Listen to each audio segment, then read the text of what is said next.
मुझे बोलने का अवसर दिया है, इसके लिए मैं आभार व्यक्त करता हूँ।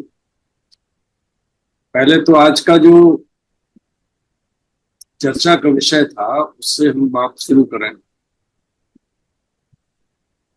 और आपको ये भी बता दें कि कुछ आंकड़े भी आपको समझना चाहिए। सीनियर सिटीजन की भूमिका की बात है। वर्तमान में भारतवर्ष में 138 मिलियन सीनियर सिटीजन है, मतलब 14 करोड़ के लगभग, यानी कि 10%। तो हमारे जो 10% है, आगामी दिनों में जैसा मेडिकल साइंस प्रोग्रेस कर रही है कि मरने देंगे नहीं और बढ़ोतरी होती रहेगी। तो सीनियर सिटीजन जो पहले निकल जाते थे अब वो कम निकलेंगे, और नतीजा ये होगा कि 2040 तक सीनियर सिटीजन की आबादी बहुत ज्यादा हो जाएगी। आप लोग जानते भी होंगे कि जापान में स्थिति ये है कि वहां पर सीनियर सिटीजन एक समस्या बन चुकी है। वहां पर जीरियाट्रिक्स डिपार्टमेंट वगैरह स्पेशली खोले गए हैं ताकि उनको संभाला जा सके। और जो कामकाजी लोग हैं, जो वर्किंग लोग हैं, उनकी संख्या कम है। मतलब जो 20 साल से लेके और 40 साल की उम्र के हैं, जो कामकाजी लोग हैं 50 तक के हैं। बाकी 60 के ऊपर वालों की संख्या जापान जैसे कंट्री में ज्यादा है। वो तो खैर डेमोग्राफिक चीजें, हम आप उस विषय में नहीं जा रहे हैं। हमारे कहने का आशय ये है कि हम इस जो पोर्टल पर हम लोग देख रहे हैं, अगर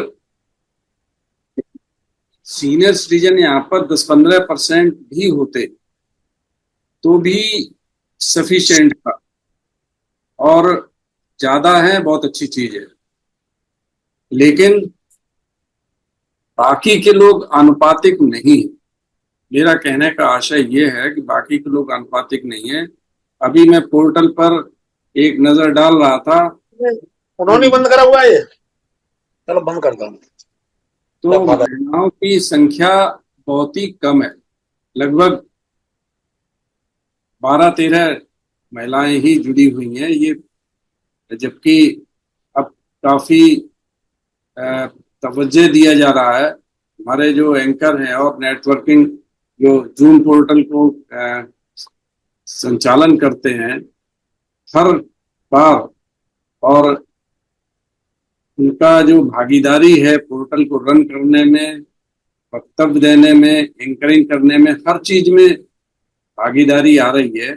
लेकिन एक शब्द भी, आज मैं पोर्टल पर लगातार देख रहा हूं, एक शब्द भी एंकर किसी महिला का किसी तरीके का कोई लफ्ज नहीं आया। तो जो सीनियर सिटीजन की बात करें तो आप समझिए कि सबसे बड़ा जो योगदान है सभी सीनियर सिटीजन का वो ये है कि आप जानते हैं कि सीनियर सिटीजन अनुभव वाले होते हैं। मैं ये नहीं कहूंगा कि सबके सब इंटेलेक्चुअल्स भी होते हैं, लेकिन इन्फ्लुएंसर जरूर होते हैं। ज्यादातर अनुभव के आधार पर, उम्र के लिहाज से इन्फ्लुएंशियल होते हैं। इसलिए वो संघ में हमारे नए लोगों को बहुत ज्यादा जोड़ें, विशेषकर यंग। हम जो पोर्टल पर देखते हैं, यहाँ तक कि जो एक्चुअल मीटिंग्स में हम लोग देखते हैं, वहां भी यही है कि संख्या उनकी कम रहती है। तो सीनियर सिटीजन का सबसे ज्यादा प्रभाव मैं बताना चाहूंगा कि समणों को जोड़ने में, यंग लोगों को सबसे ज्यादा जोड़ें, ये एक बहुत महत्वपूर्ण भूमिका रहेगी। अन्य लोगों को जोड़ें और महिलाओं को जोड़ें। ये आपसे हमारा महिलाओं के संदर्भ में आज बात कुछ और थी, लेकिन हम बात शुरू करेंगे महिलाओं के विषय में ही। बल्कि कहेंगे कि लोकतांत्रिक भारत में महिलाओं की जो सशक्तिकरण की क्या जमीनी स्थिति है उस पर हम चर्चा करेंगे। देखिए, बाबा साहब ने बहुत अध्ययन के बाद ये निष्कर्ष निकाला था कि भारतवर्ष में महिलाओं की स्थिति अच्छी नहीं है, और इसी को लेकर उन्होंने 25 सितंबर 1951 को हिंदू कोड बिल लाए थे, जो पूरा का पूरा महिलाओं की स्थिति सुधार के ऊपर था। और अगले दिन वो गिर गया था बिल, और 27 सितंबर 1951 को उन्होंने त्याग पत्र दे दिया था। उनकी क्या पीड़ा रही होगी, आप इमेजिन कर सकते हैं महिलाओं के प्रति कि क्यों इनकी ये दशा है, ये क्यों दुर्दशा है। बाबा साहब का मानना था कि किसी भी समाज, समुदाय या देश की अगर प्रगति नापनी है तो उनकी प्रगति उस देश के समाज समुदाय की महिलाओं की प्रगति को देखकर आंका जा सकता है। देखिए, न्यूयॉर्क की एक संस्था है मैकेंजी ग्लोबल इंस्टीट्यूट, वो स्टडी करती है, बहुत फील्ड में करती है, कई फील्ड हैं उसके।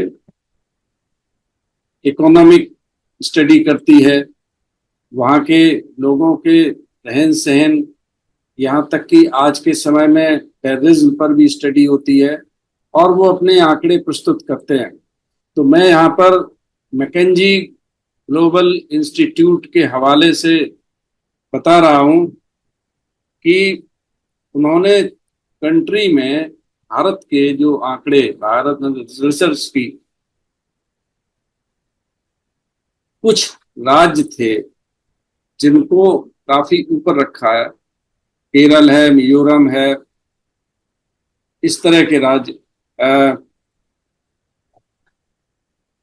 मेघालय है, सिक्किम है, ये बेटर है।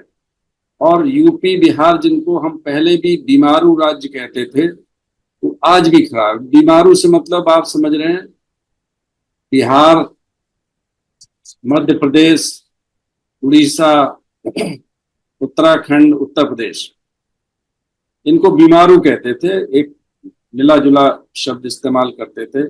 इनकी स्थिति, मैकेंजी की रिपोर्ट कहती है कि इनकी स्थिति अच्छी नहीं है। भारतवर्ष में महिलाएं जो है ना, 85% दूसरे पर डिपेंड है, यानी कि उनकी आय का स्रोत निश्चित नहीं है, क्लियर नहीं है, और वो हमेशा दूसरों पर डिपेंड है। जाहिर है कि जब दूसरों पर डिपेंड है, बहुत बड़ी आबादी है महिलाओं की, तो वो स्वतंत्र कैसे हो सकती है? वो स्वतंत्र है ही नहीं है, वो तो परतंत्र आज भी है। हमारा संविधान सबको समानता का अवसर दे रहा है। जब वो इकोनॉमिकली दूसरों पर डिपेंड है तो वो एक तरीके से परतंत्र ही हैं। ये मैकेंजी की रिपोर्ट है, ये यहाँ की भी इस तरह की रिपोर्ट उतना नहीं दिखाते हैं जितना वहां पर दिखाते हैं। उनका मानना है कि अगर इनमें समानता आ जाए, महिलाओं में समानता का इनको अवसर दिया जाए, तो ये लाखों करोड़ यहाँ की जो जीडीपी में बढ़ोतरी हो सकती है, अगर यहाँ पर इनको अवसर दिया जाए, समानता का अवसर दिया जाए। इसके कुछ एग्जाम्पल दिए हैं कि जब से महिलाओं को पंचायती राज में आरक्षण दिया गया, तब से उनमें कुछ सुधार हुआ है।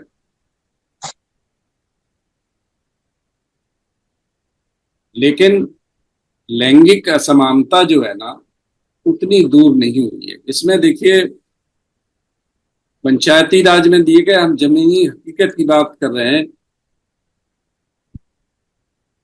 कि वहां पर ग्राम प्रधान तो बनी महिला, लेकिन काम काज देख रहा है प्रधानपति।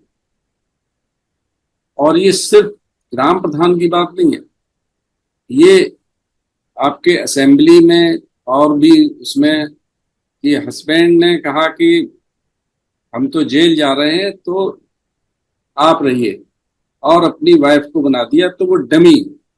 तो ये असमानता का ही एक है कि किस तरीके से जमीनी हकीकत कुछ और है और हम लोग कुछ और मान रहे हैं। कुछ राज्यों में जमीन की रजिस्ट्री के लिए महिलाओं को छूट दी गई, स्टैम्प पेपर में छूट दी गई,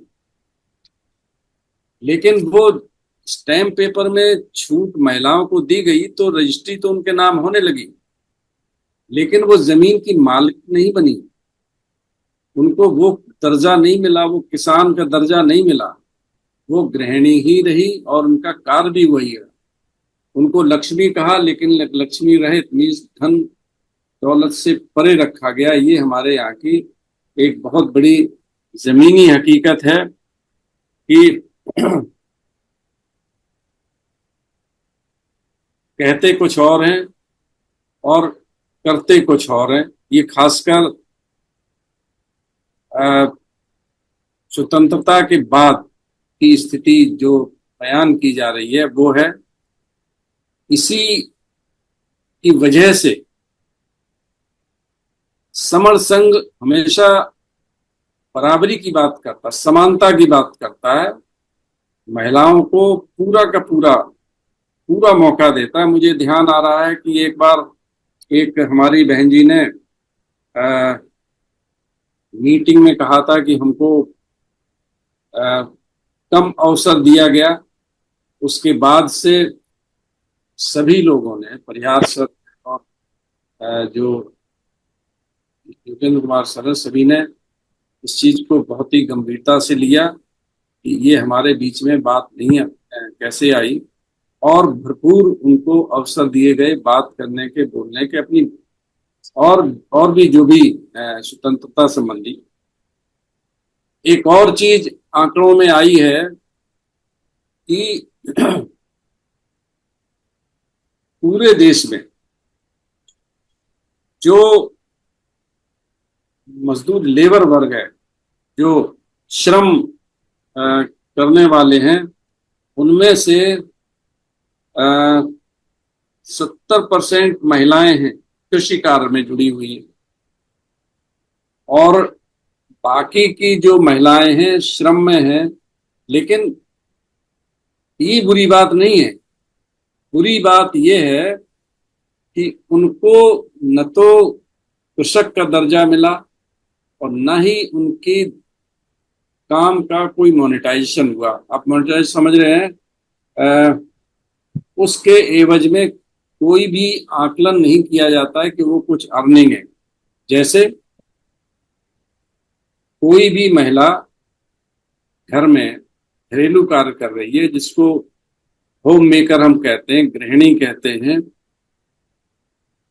कमाने वाला जब भी बात होगी बोले एक कमाने वाला है, और वो जो भी आमदनी है उसकी, उसको काउंट किया जाता है, जबकि बच्चों की देखभाल, पढ़ाई और होमवर्क वगैरह वगैरह, घर का खाना बनाना, साफ सफाई इत्यादि, इसका किसी तरीके का मोनेटाइजेशन नहीं, किसी तरीके का मूल्यांकन नहीं किया जाता है। नतीजा ये है कि हमारे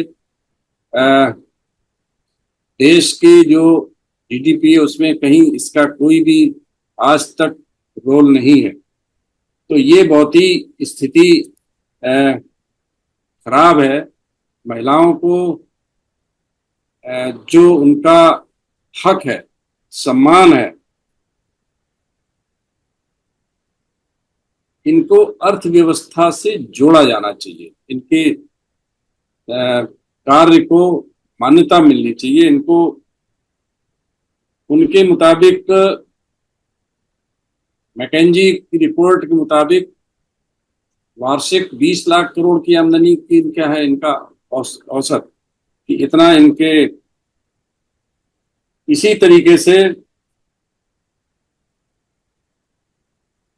शिक्षा के क्षेत्र में महिला और पुरुष में दोनों में भेद है, दोनों में फर्क है। जबकि आप देख रहे हैं, इस समय वर्तमान देख रहे हैं कि कभी भी अगर शादी के लिए रिश्ते आते हैं तो पढ़े लिखे को लोग प्रिफर करते हैं। अगर अर्निंग लड़की या लड़का है तो ऐसा ही वर वधू पसंद किया जाता है जो अर्निंग है और पढ़ा लिखा है। तो फिर इसमें भेदभाव किस बात पर, कहाँ रहता है भेदभाव? भेदभाव है उस स्तर पर है जहां पर इनको, महिलाओं को उस शिक्षा से वंचित किया जाता है। इनको क्या पढ़ाया जाता है? हमारा देश का जो साहित्य है, और जो खराब चीज अब ये आई है कि मुझे पता लगा कि एनसीईआरटी में से डार्विन जैसे सिद्धांत हटा दिए गए। जाहिर है कि हमको पढ़ाया जाएगा कि धरती सींग पर टिकी हुई है गाय के, या सांप के फन पर टिकी हुई है। तो ये जो उनको इस तरह की चर्चाएं में रखा जाता है सदियों से, ये हालांकि टॉपिक थोड़ा भिन्न है, और कि महिलाओं को सभी तरह के पूजा पाठ, सभी तरह के कर्मकांड, पुरुष को आयु बढ़ाने के लिए करवा चौथ, या बच्चे के खुशहाली के लिए कोई दूसरा व्रत, वगैरह वगैरह। मैं अपनी बात को महिलाओं के संबंध में, मैं अपनी बात को इस विषय पर डिटेल में न जाके सिर्फ ये कहूंगा कि अगर महिलाएं बेड़ियों को श्रृंगार समझ लेंगी तो महिलाओं का उत्थान होना संभव नहीं है। इसलिए महिलाओं को पढ़ा लिखा होना चाहिए, इसमें भागीदारी होनी चाहिए। ये कतई ठीक नहीं है कि हम बात करें समता समानता की और उनको अवसर न दिया जाए। समर संघ पूरी तरीके से समता में विश्वास रखता है और संवैधानिक चर्चाएं होती हैं। यहाँ पर वो बात नहीं है। अभी एक हमारे साथी कह रहे थे कि हमारी इच्छा है कि हम दान देना चाह रहे हैं शिक्षण संस्थानों का, ये सबकी इच्छा है, लेकिन हमारा विचार है, समर संघ का भी विचार है कि हमारी मजबूती ये हो कि जो ये गवर्नमेंट होती है, इनका स्टेट वेलफेयर इनकी रिस्पॉन्सिबिलिटी है, ये वो उस चीज को खत्म कर रहे हैं। और हम लोग अगर एक दो स्कूल बनवाने की कोशिश भी करेंगे, जो कि बहुत मुश्किल है, आपके पास इतना धन नहीं है, इसलिए उस चीज को अलग रखिए। आप में क्षमता है, बहुत अच्छी चीज है, लेकिन हमारा जो पर्पज है यहाँ पर एक संघ का इकट्ठा होके हमें अपनी शक्ति बढ़ाना है। और इसके लिए शक्ति को बिल्कुल गलत आशय से मत लीजिए। जैसे एक हमारे साथी कह रहे हैं कि पॉलिटिक्स, इसमें शक्ति में पॉलिटिक्स अकेली नहीं है, शक्ति हर क्षेत्र में है। हमारे ऊपर, हमारे बीच में हर तरह के, हम आपस में बैठे हैं, हम शक्तिशाली हैं। तो ये दूसरी चीजों पर डाइवर्ट मत होइए। यहाँ पर हम सभी अपने साथियों को, विशेषकर सीनियर सिटीजन को, जैसा मैंने कहा कि सीनियर सिटीजन की आबादी बढ़ेगी बढ़ रही है। अभी आपने न्यूज़पेपर में पढ़ा होगा, मैंने इंडियन एक्सप्रेस पढ़ा कि तमिलनाडु, आंध्रा में वहाँ की गवर्नमेंट पॉपुलेशन बढ़ाने के लिए बात कर रही है, क्योंकि फ्यूचर में 2040 तक उनका मानना है कि उनके जो वर्किंग क्लास है बहुत कम हो जाएगा और सीनियर सिटीजन बढ़ जाएंगे। इसलिए सभी सीनियर सिटीजन से आग्रह है, रिक्वेस्ट है कि आप अपने आप को साबित करें, अपने आप को प्रूव करें कि हम अभी इस लायक हैं। अगली जनरेशन तैयार करें। विशेषकर समर संघ में हम चाहते हैं कि हमारे जो नवयुवक हैं वो आगे आए। हम लोग अपनी पूरी क्षमता से काम कर रहे हैं। हम उनके बीच में बैठक कर रहे हैं, आह्वान करते हैं, महिलाओं का आह्वान करते हैं, क्योंकि हमारा जो संघ सिर्फ और सिर्फ एक पर्टिकुलर ग्रुप से नहीं चलेगा। हमको सभी के साथ में, सबको साथ में लेके चलना है, समता के भाव से चलना है। विशेषकर आज मैं इस चीज से कि इसमें यंग, पता नहीं इसका मैसेज से क्या मतलब जाता है कि सीनियर सिटीजन विशेष का मतलब ये तो इस दिन ही नहीं जुड़ते हैं, अदरवाइज महिलाओं को, नई जनरेशन, यंग लोगों को पूरी तरीके से सब में जुड़ना चाहिए।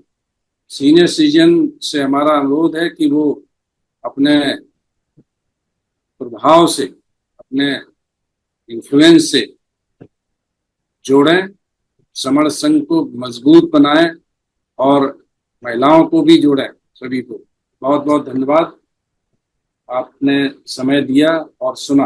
आपका बहुत बहुत आभार।